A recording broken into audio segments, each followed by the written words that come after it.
நேற்று hospital checkup போயிருந்தப்போ haemoglobin test எடுத்திருந்தாங்க.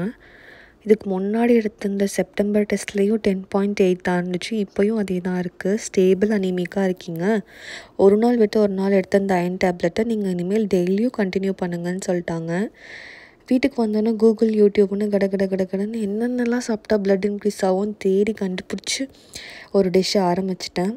என்னென்னா டின்னருக்கு ராகியும் காக்காசெல்லாம் போட்டு கலந்து மாவு ரெடி பண்ணிவிட்டு அதில் பீட்ரூட்டு குடமிளகா தக்காளி போட்டு ரொம்ப நல்லா நைஸாக சாப் பண்ணி அடை மாதிரி ஊற்றி சாப்பிட்லான்னு தான் ட்ரை பண்ணேன்.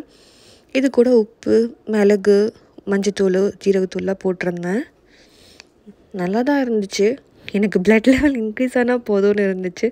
ஸோ ஒவ்வொரு நாள் ஒவ்வொரு மாதிரி செய்யலாம் அப்படின்னு சொல்லிட்டு தான் ஒவ்வொன்றா நான் நோட் பண்ணி எழுதிட்டுருக்கேன். டெய்லியும் போடுறேன் பாருங்கள். உங்களுக்கு எதாவது டிப்ஸ் இருந்தாலும் கமெண்ட்டில் சொல்லுங்கள். தேங்க்ஸ் ஃபார் வாட்சிங்.